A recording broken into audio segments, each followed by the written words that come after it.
Welcome to Betrayal Narratives. Never expected my father to look at me that way. Not in front of a room full of officers. Not in the cold, echoing hall of a military tribunal where every breath felt like a judgment.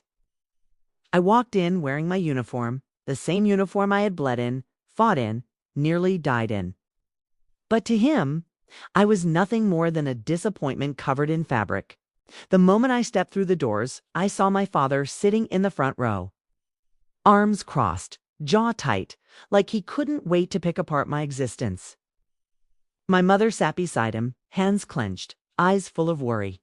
She knew something was coming. She always did. I tried to stand tall, tried to pretend their presence didn't shake me, tried to pretend that the last 12 years hadn't been one long fight for their approval. I took my place before the tribunal, my boots clicking on the marble floor, my chest rising and falling as the officers reviewed my file. Then it happened. My father stood up without being called upon. His voice boomed through the chamber, louder than the gavel, louder than the officers themselves. "Useless," he said. "He's a useless soldier who never should have been enlisted." For a moment, I forgot how to breathe. The room froze. Even the Admiral, who rarely showed emotion, lifted his eyes. My heart hammered so hard I thought it might break my ribs again just like the last time. I looked at my father, but he didn't look back. He kept his eyes fixed on the officers like he was reporting a malfunctioning weapon, not his own son. He kept speaking, telling them I was weak, undisciplined, unfit. That every commendation I earned must have been luck or favoritism. That I wasn't built like a soldier should be. My mother whispered for him to stop, but he didn't. I felt 12 years old again, bruised, breathless, and unwanted. I clenched my fists behind my back, willing myself not to shake. I had survived missions that stripped men down to the bone. I had faced situations that bent stronger people in half. I had stood in places where silence meant death. But nothing compared to hearing my father call me useless. The Admiral finally cut him off. "Captain," he said firmly, "this tribunal is not for personal grievances. Sit down." My father sat, but the damage was done. Every officer in that room was now looking at me with questions in there.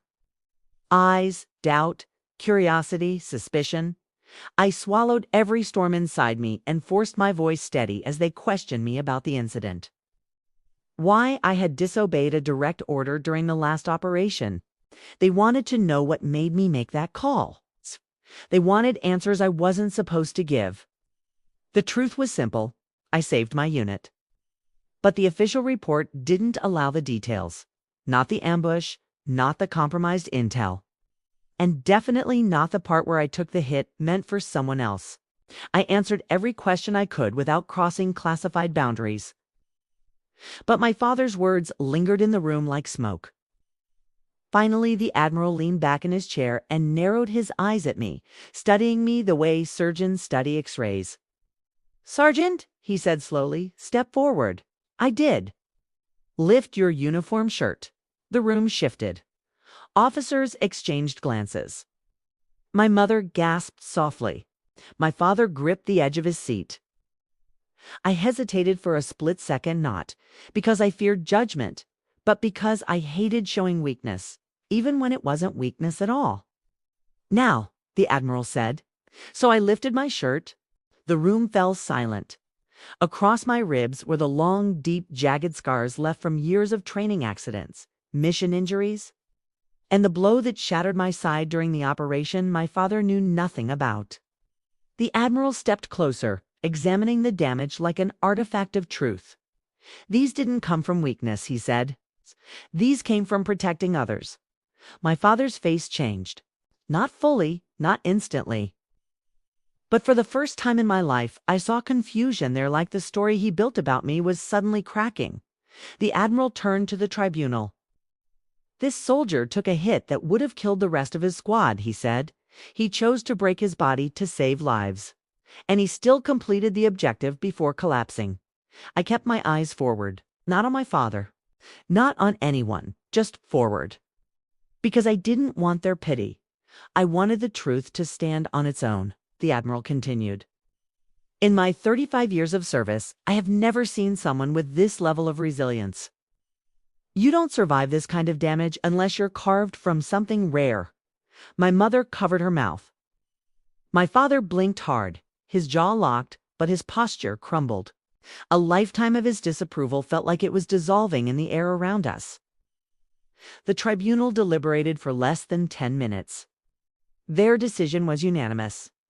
I was cleared of wrongdoing. Instead of punishment, I was awarded a commendation for valor under impossible conditions.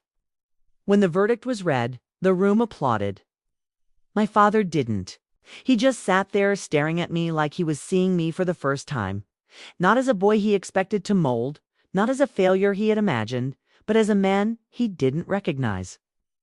As I walked past him to leave the chamber, he finally stood. His lips parted like he wanted to speak, but nothing came out. For years, I chased a sentence I would never hear from him.